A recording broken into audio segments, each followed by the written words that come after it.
약 일주일 전쯤에 우리 외국인 선교부에서 연합 수련회를 했어요.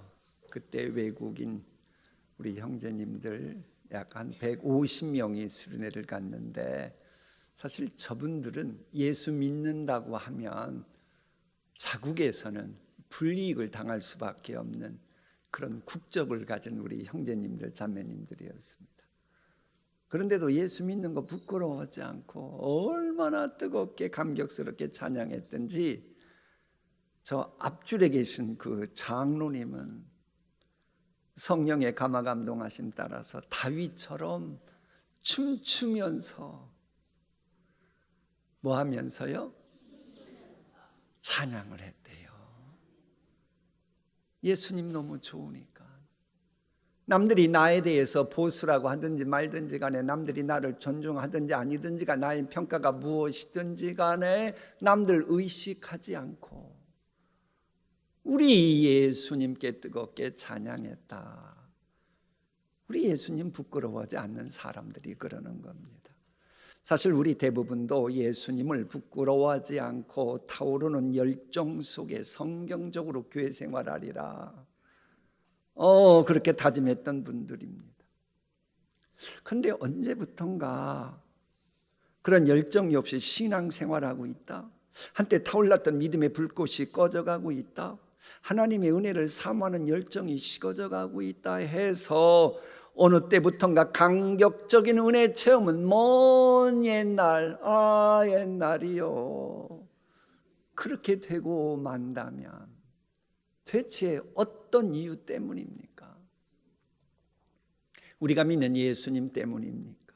아니에요. 우리 예수님은 지금도 새 일을 행하시기 때문에 예수님 믿는 게 분명하다면 예수님 믿는 게 지겹고 그러지 않습니다.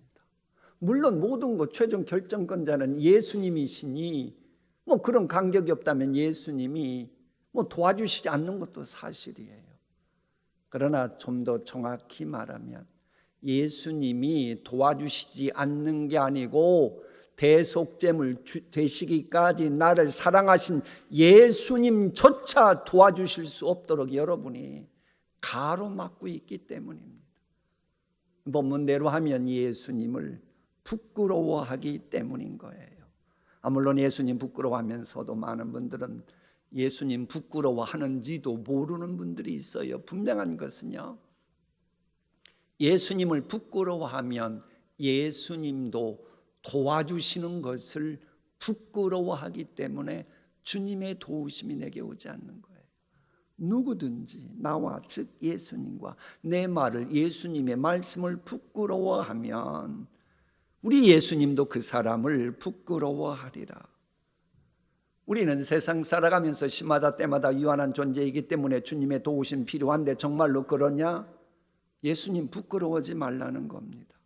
안타깝게도 예수님 믿는다고 하면서도 예수님 부끄러워하는 분들이 있죠. 복음 전하라 그러면 부끄러워서 복음 전하지 못한다는 분들이 있어요. 예수님의 말씀이 처세술보다 떨어지는 부끄러운 것으로 생각한다든지 환경 여건 핑계대면서 예수님 말씀 뒷전으로 돌리는 사람들이 있어요. 마치 복음은 환경 여건을 극복할 수 없는 그저 그렇고 그런 고리타분하고 쾌쾌 묵은 기독교의 유물 정도로만 생각하기 때문인 거예요.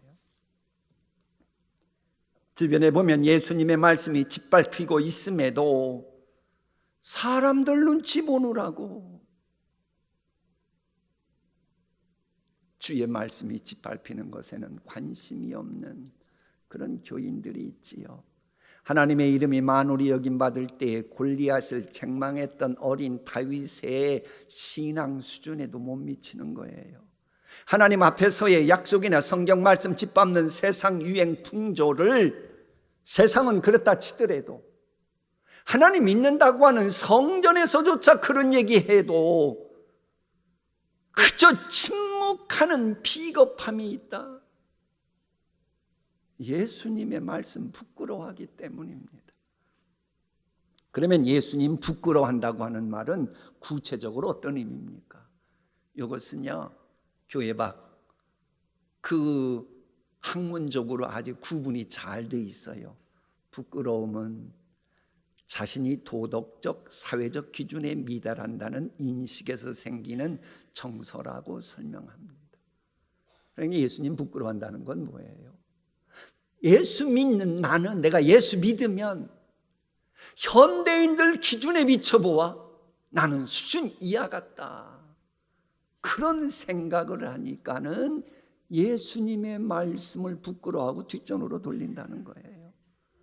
왜 예수 믿는 나를 수준 이하로 생각합니까? 예수님과 친밀해지는데 실패했기 때문입니다. 여러분, 예수님과 친밀해지면 예수님 부끄러워할 수가 없어요. 예수님은 포도나무요, 포도나무이신 예수님이 주시는 은혜를 입으면 나는 시절을 쫓아 과실을 맺고 열매를 맺는데, 아니 열매가 그렇게 풍성한데 예수님 부끄러워하겠어요? 열매가 없으니까, 쭉정이만 있으니까 예수님 믿는 게 부끄러운 거예요. 왜 그러는 거예요? 예수님과 친밀해지는데 실패했기 때문인 겁니다. 안타깝게도 열매 맺게 하시는 그 예수님과 친밀해지는 것을 거부하는 사고방식들이 팽배해 있습니다. 그러니까는 예수님의 능력과 인도하심이라고 하는 것을, 내게 오는 것을 내가 차단시키는 생각이 있대. 그게 뭐냐? 거창하고 기념비적인 엄청난 비전 기도 제목을 때는 전능자 하나님의 도우심이 필요하고, 그저 뭐 일상적인 것들이라면 내 힘으로, 내 능력으로 얼마든지 할 수 있다고 하는 사고방식이 많이 있더라는, 여러분 어떻습니까? 그러니까는 뭐 큰 것과 관련해서는 신앙생활 하겠고, 뭐 그렇지 않은 일상생활 대부분은 내 힘으로 살아가겠다는 거예요. 근데 여러분, 내 힘이라고 하는 건 유한하잖아요. 유한하니 언제부턴가는 힘이 고갈되지요. 그러니 소원 가졌다고 하지만 힘이 딸리니 조급해지지요. 매사 짜증나지요. 매사 짜증나는 게 계속 되다 보면 어느 순간부터는 신앙생활하는 것도 고리타분해지는 거예요. 뭐가 되는 게, 맺히는 게 없으니까. 많은 교인들은 거창해 보이는 주제만을 주님과 연결시키려고 해요. 일상생활과 관련된 예컨대 뭐 가정생활이라든지 직장에서 받는 스트레스라든지 다루기 힘든 사람들과의 갈등 문제라든지 해결하기 곤란한 경제 문제 등에 대해서는 신앙적으로 다루지 않으려고 해요. 예수님은 엄청난 분인데, 그런 것은 내 힘으로 내가 해결하도록 내가 성장해야지라고 말하는 거예요.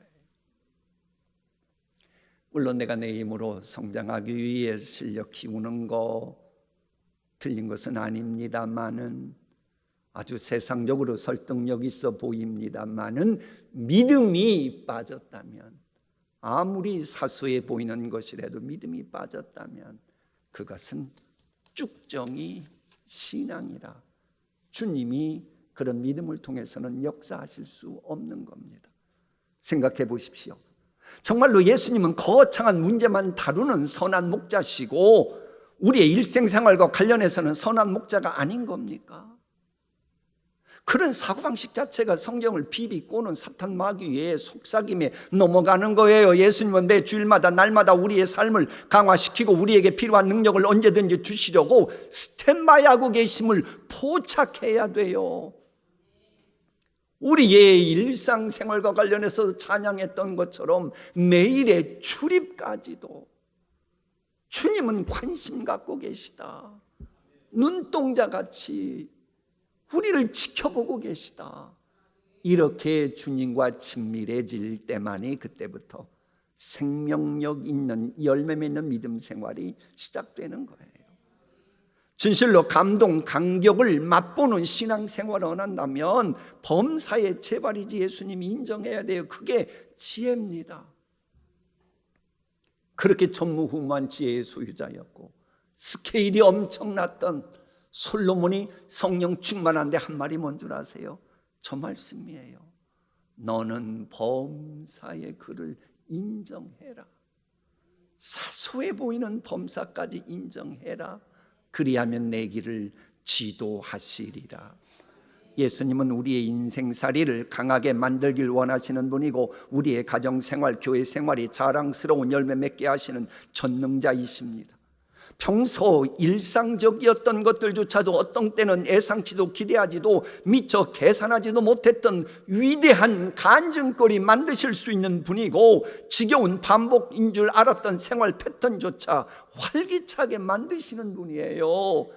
이런 예수님과 친밀해져야 난 예수가 좋다오, 그 찬양이 가능해지는 거예요. 우리 한번 저 찬양 함께 읽어볼까요? 많은 사람들 참된 진리를 모른 채 주님 곁을 떠나갔지만 내가 만난 주님은 참 사랑이었고 진리였고 소망이었소. 난 예수가 좋다오, 난 예수가 좋다오. 주를 사랑한다던 베드로 고백처럼 난 예수를 사랑한다오. 이 고백이 우리 모두의 영원한 찬양이 되기를 축복합니다. 하지만 여러분, 우리가 예수님이 어떤 분인지를 알면서도 예수님과 친밀해지기를 거부하는 바보 멍텅구리들입니까? 그건 아니에요. 예수님을 제대로 알지 못하기 때문에 예수님과 친밀해지는데 실패하는 거예요. 그래서 예수님께서는 나와 내 말을 부끄러워하면 부끄러워하리라, 저 말씀을 협박용으로 하시는 게 아니에요. 예수님 제대로 알아야 예수님과 친밀해진다는 겁니다. 그러면서 부끄러워하지 않는다는 거예요. 우리 가운데서도 나는 예수님 부끄러워하지 않는데 이러는 분도 있고, 또 갑자기 그래, 어떤 때는 예수님 부끄러워할 때도 있지. 이게 공존할 겁니다. 왜 그런 줄 아세요? 예수님을 제대로 아는데 실패하는 것만큼 나는 예수님을 부끄러워하는 겁니다. 이 부끄러움에 대해서 말씀하시는 도시가 어딘지를 알아야 돼. 그게 바로 가이사라 빌립보입니다. 어디라고요? 예수님께서 보신탕 좋아했다고 하는 별명이 있는 게사로 빌립보 가셨다. 그게 아니고 실제 그 지명은 바알가드라고 하는 지명이었어요. 그러다가 이제 헬라 제국이 들어오면서 그쪽 지역이 또 이 판이라고 하는 그 반인반수 사람이면서도 염소의 몸과 다리를 갖고 있는 그 판을라고 하는 신을 섬기는, 그래서 이 보니까는 파니아스라고 불렸답니다. 지금도 이스라엘은 파니아스라고 하는 도시가 있어요. 그곳이었습니다. 우상 숭배가 성행하는 그곳에서 예수님은 너는 나를 누구라 하느냐라고 질문 던지신 거예요. 세상 유행 풍조가 난무하는 가운데 살아가는 우리에게도 주님은 너희는 나를 누구라고 하느냐 물어보십니다. 이 질문에 대해서 베드로는 주는 하나님의 그리스도라고 답하는 내용입니다. 예수께서 이르시되 너희는 나를 누구라 하느냐? 베드로가 대답하여 이르되, 마태복음과는 약간 달라요. 하나님의 그리스도시니이다. 예수님은 나의 모든 범사와 관련해서 얼마든지 구원하실 수 있는 참되고 진정한 하나님이시라는 거예요. 내가 예수 믿는다고 해도 내가 부끄러움 당하지 않고 얼마든지 나를 당당하고 자랑스럽게 만드실 수 있는 전능하신 그 하나님께서 기름 부으신 그리스도 메시아라고 고백한 겁니다. 바로 이 사실을 온전히 못하기 때문에, 그걸 믿지 못하게 하는 죄성을 날마다 죽이는 데 실패하기 때문에 그때마다 나도 모르게 주의 말씀을 뒷전으로 돌리는 겁니다. 베드로 보십시오. 베드로가 저 신앙 고백할 때는 분명 성령님의 감화 감동하심 따라 했습니다. 그러면 성령님의 감화 감동하심 따라 했던 고백을 이제는 내 마음속에 체득화시켜야 됩니다. 체질화시켜야 됩니다. 그런데 그걸 안 해요, 베드로가. 그래서 이 마태복음을 보면 저 고백하고 나서 예수님은 성령께서 그렇게 했다고 하는 걸 알고 칭찬해 주시더니 조금 지나고 나면 그 베드로 보고 사탄아 물러가라 하셔요.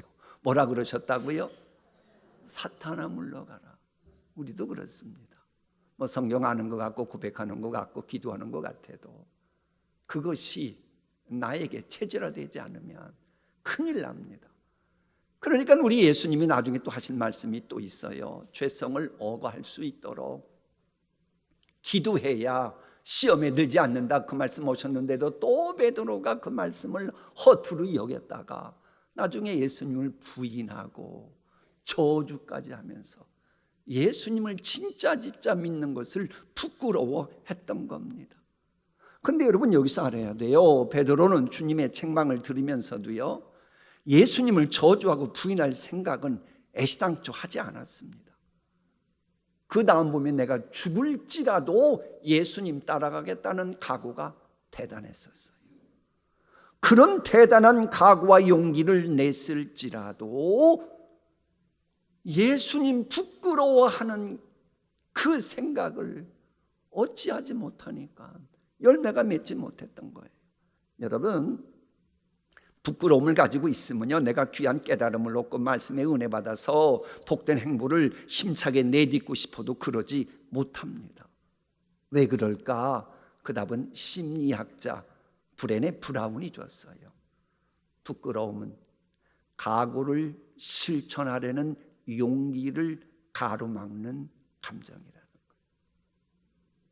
내가 주일날 와서 말씀 듣고, 우리 부모님은 비록 가방은 짧아도 너무너무 귀한 분이지, 정말로 자랑스럽지, 내가 우리 어머니 우리 아버지를 더 나는 남들 앞에 세워드려야지, 그렇게 마음을 먹었어요. 각오까지 다졌어요.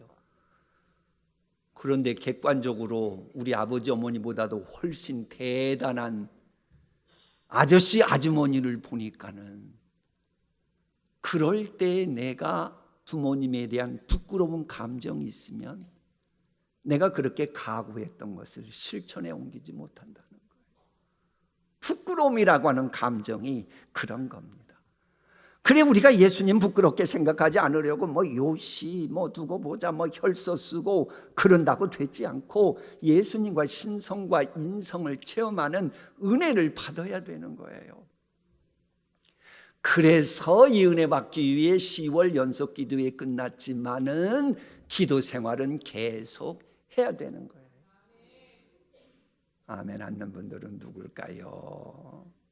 여러분, 예수님을 부끄러워하는 시험에 들지 않으려면 기도해야 합니다. 만일 기도 생활을 하지 않으면 해서 인간의 이성으로만 교회 생활하잖아요. 그러면 예수님이 하나님의 그리스도이심을 내가 체득하지 못했기 때문에 힘들거렸고 내 힘으로 감당하기 힘든 일 생기면 예수님의 말씀 뒷전으로 돌린다니까요. 예수님의 말씀 부끄러워한다니까요. 예수님과 3년이나 동거동락했던 제자들조차 예수님의 하나님 되심을 제대로 이해하지 못하니까 나중에 부인하고 배신하는 거 보십시오. 그런데도 이제 제자들이 만시지탄이나마 깨닫고 기도 생활하지요. 그러자 다시 예수님 만나고, 그러면서 예수 믿는 거 부끄러워하지 않고, 그리고 나서 순교까지 하잖아요. 자, 빨리 진도 나가라고 방송국이 저걸 미리 떼어줬어요. 우리 저거 한번 다 함께 읽어봅니다. 시작. 사람이 만일 온 천하를 얻고도 자기를 잃든지 빼앗기든지 하면 무엇이 유익하리요? 누구든지 나와 내 말을 부끄러워하면 인자도 자기와 아버지와 거룩한 천사들의 영광으로 올 때에 그 사람을 부끄러워하리라. 천하보다 귀한 게 인간의 생명인데 그 생명을 구원하는 주의 메시지가 있는데 그걸 부끄러워하느냐, 그 이야기입니다. 사람이 온 천하를 얻는다고 해도 목숨을 잃으면 무슨 유익이 있겠느냐, 그 이야기입니다. 그러잖아요. 자, 보세요. 여러분 얘기하면 기분 나쁠 수 있으니까. 저는 이제 지난 주일 예배 끝나고 나기가 무섭게 그때부터 하나님, 오늘은 설교했는데 다음 주일 본문 주십시오. 그리고 일주일 동안 지내면서 이렇게 말씀 준비했어요. 근데 만일 아직도 설교 안 끝났는데 하나님이 너 와야겠다. 그러면 어떻게 해야 돼요? 그만두고 가야 되는 겁니다. 그게 인간인 거예요. 인간은 아무리 사업이 번창하고 있어도, 금메달을 목전에 두고 있어도, 장관 취임을 1시간 후에 할지라도, 천하를 제패할 골든타임이 있을지라도, 대박이 눈앞일지라도, 드디어 숭고한 것이 열매 맺는 그 순간이라 할지라도 주님이 아니다, 그만 하고 와라 그러면 가야 되는 존재가 우리 인간이란 존재예요. 그런데 그 하나님이요, 조심 또 조심, 신음소리까지 주목하고 계시는 분들이 있어요. 그게 바로 예수님을 마음속에 모신 분들입니다. 그럼 인간의 모든 걸 주장하시는 그 하나님이 그렇게까지 조심스러워하는 분이 예수님이심을 알고 그러면 당연히 예수님 부끄러워하지 않고 예수님 말씀 앞세우겠지요. 그렇게 신앙생활하라는 겁니다. 예수님의 말씀을 세상 유행 풍조보다도 앞세우느냐 아니냐는 내가 예수님을 얼마만큼 어느 정도로 알고 있느냐와 맞물려 있어요. 도마의 고백처럼 예수님은 나의 주 나의 하나님이시라고 1인칭으로 고백하십니까? 정말로 예수님은 나의 하나님이다, 나의 하나님의 그리스도시다, 1인칭으로 고백하는 믿음이 있습니까? 그러면 예수님 부끄러워하지 않게 되고 예수님도 여러분 부끄러워하지 않습니다. 그리 될 때에 아까의 말씀 마지막이죠. 여기 섰는 사람 중에 하나님의 나라를 볼 자들도 있느니라. 저것을 켈빈 주석을 보면 하나님의 말씀이 본격적으로 살아 움직이는 오순절 때부터 초대교회가 그래서 살아났지요. 세워지고 태동하고 부흥했지요. 말씀이 살아 움직이는 오순절 성령 사건의 하나님 나라를 볼 수 있다고 하신 겁니다. 뭐 하면은요, 드디어 예수님이 1인칭으로 하나님의 그리스도라고 하는 고백이 터져 나왔을 때요. 자, 그런가 하면 예수님과 복음에 대해 부끄러워하지 말라는 이 말씀은요, 우리의 필요를 채워주셨던 예수님의 오병이어 기적을 기억하고 있는 제자들에게 주신 말씀임도 놓치면 안 돼요. 그래서 여러분 언제 시간 나면 오늘의 말씀 바로 앞에 어떤 내용이 있나 보세요.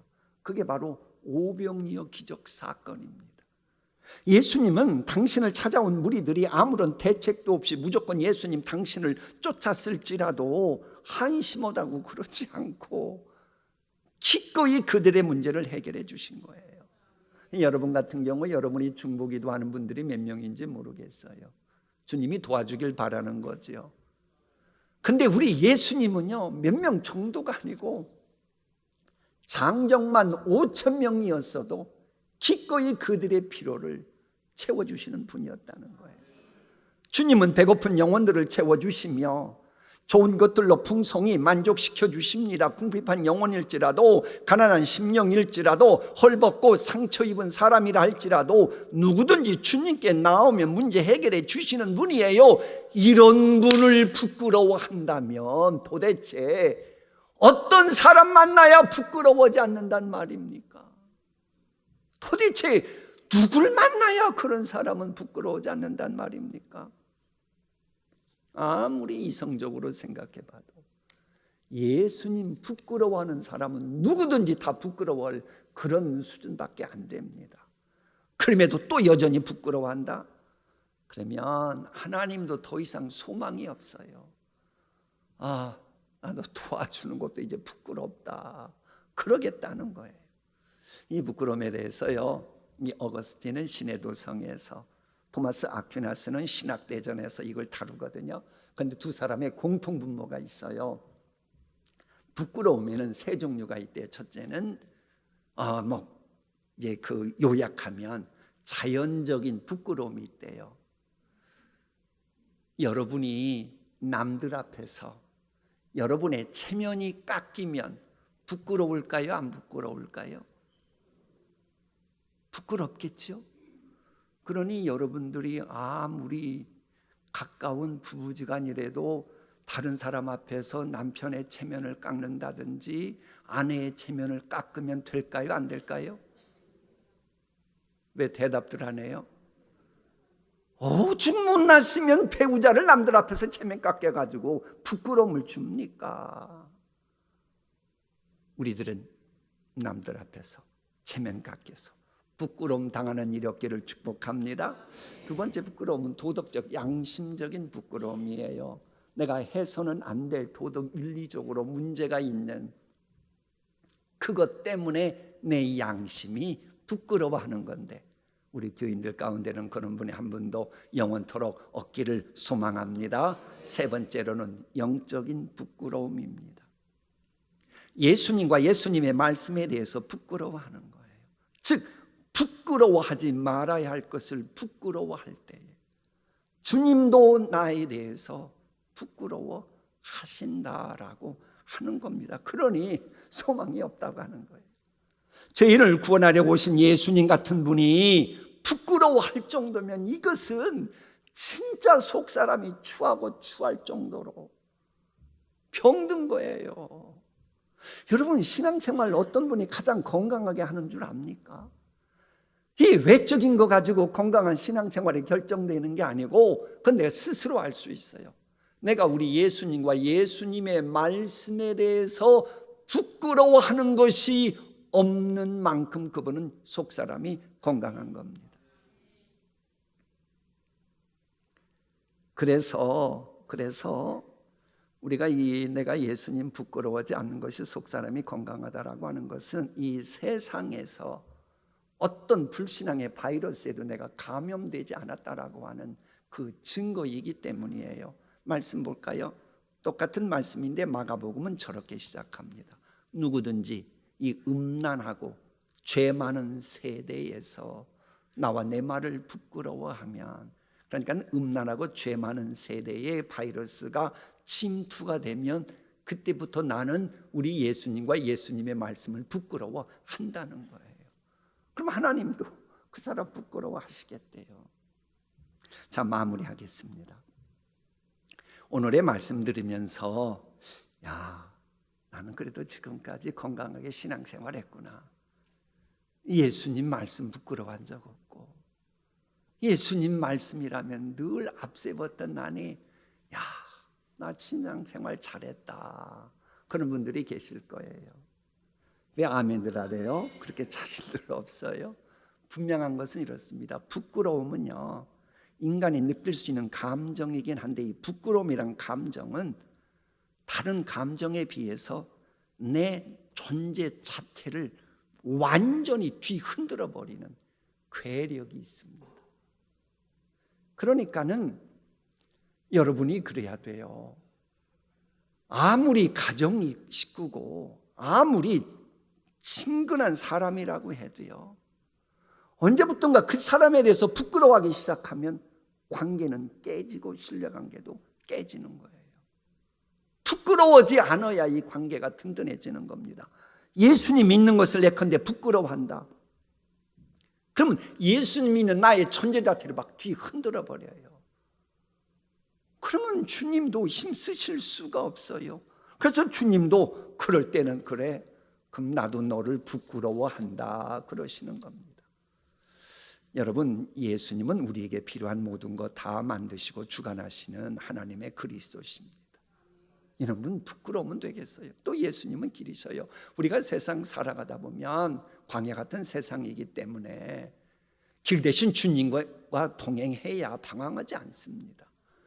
뿐만 아니라 우리가 이 세상 언젠가는 마무리할 거 아닙니까? 이 세상 마무리하고 죽음의 요단강 건너갈 때 영원한 천국이냐 지옥이냐 할 때에 그때 가장 중요한 이름이 뭐예요? 길 대신 예수님 이름이에요. 세상 그 무엇도 감당 못하는 사탄마귀도 물리치게 하는 이름이 예수님이고, 하늘문을 열게 하고 닫을 수 있는 권세 주시는 이름도 예수님이에요. 그런 예수님이시니 이제부터 자랑스러워하는 우리 모두가 되어서, 범사주관자 우리 예수님께서도 내가 너를 안다, 내가 너 아는 거 자랑스러워. 사탄 마귀가 아무리 참소해도 그런 말 하지 말어. 좀 연약해서 좀 넘어진 것뿐이지. 나는 통신교회 아무개 한다. 내가 그 사람 아는 거 전혀 부끄러워하지 않아. 잘하여도다 착하고 충성된 종아, 그러시고 사무엘상 2장처럼 네가 나를 존중하였으니 내가 더 존귀하게 만들어줄게. 다니엘서 말씀처럼 죽어가는 영혼을 옳은 대로 돌아오게 했으니 하늘의 별처럼 빛나게 해줄게. 이런 칭찬 듣는 우리 모두가 되어야 할 것입니다. 기도하십니다.